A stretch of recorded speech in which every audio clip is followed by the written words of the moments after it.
श्री स्वामी समर्थ अवधूत चिंतन श्री गुरुदेव दत्त. आज आपण श्री गुरुदेव दत्तांची एक कथा बघणार आहोत. श्री गुरुदेव दत्त गोकर्ण क्षेत्राला का गेले. तर तुम्हाला जर माझा व्हिडिओ आवडला असेल तर प्लीज चॅनेलला सपोर्ट करा, लाईक करा, शेअर करा आणि कमेंट्स करा. श्री गुरुदेव दत्त गोकर्ण क्षेत्राला का गेले.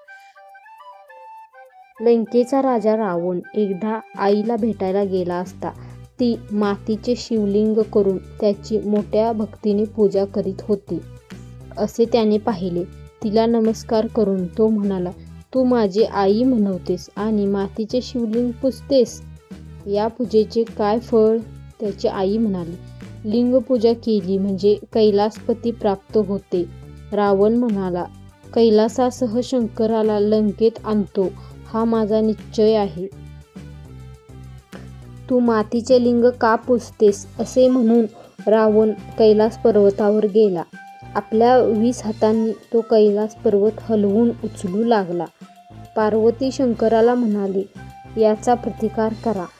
मग शंकराने त्याला डाव्या हाताने पर्वताच्या तळात दडपले. तेव्हा रावणाने विनवणी केली. तेव्हा शंकराने त्याला बाजूला काढले. रावणाने नाना प्रकारे शंकराचे स्तोत्र गायले. तेव्हा शंकर भक्त रावणाला म्हणाले, तू वर माग. रावण म्हणाला, तुम्हाला कैलासासह लंकेला न्यावे ही माझी इच्छा आहे. शंकर म्हणाले, तुला कैलास काय करायचा. आत्मलिंग देतो. 3 वर्षे त्याची पूजा केली म्हणजे भक्त परमेश्वर रूप होतो. मनाच्या सर्व इच्छा पूर्ण होतात.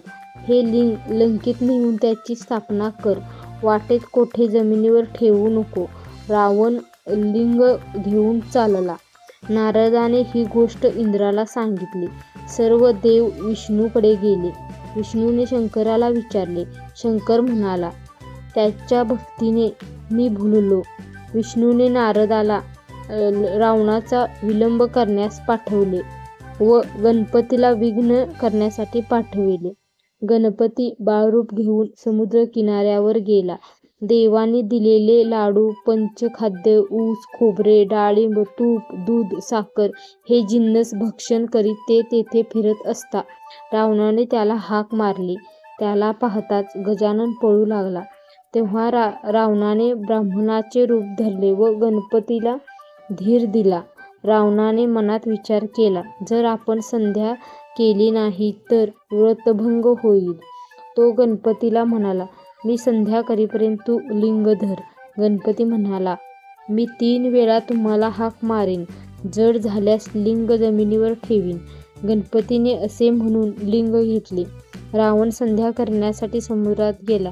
रावण अर्घ्य देत असता गणपतीने त्याला 3 हाका मारल्या. ध्यान करण्यात गुंतलेला रावण आला नाही. तेव्हा गणपतीने ते लिंग जमिनीवर ठेवले. सर्व देवाने पुष्पवृष्टी केली. रावणाने लिंग उचलण्याचा पुष्कळ प्रयत्न केला. त्यामुळे ते आत्मलिंग गोकर्णाकार झाले. हेच गोकर्ण क्षेत्र होय. या गोकर्ण क्षेत्राचा महिमा अपार आहे. इक्ष्वाकू वंशात मित्रसह राजा होता.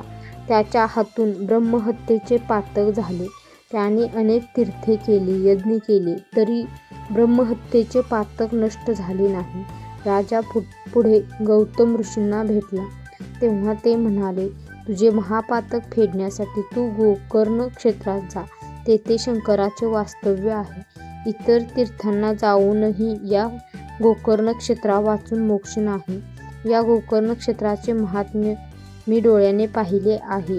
सौदामिनी ही ब्रह्मकुमारी आपल्या भयंकर पापाने चंडाळाच्या घरी जन्मली. ती काळी व आंधळी होती. पुढे तिला कोढ झाले. ती भिक्षा मागे.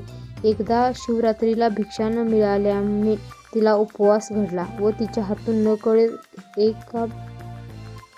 एक बेलाचे पान गोकर्णातील शिवलिंगावर पडले. त्यामुळे तिचा उद्धार झाला.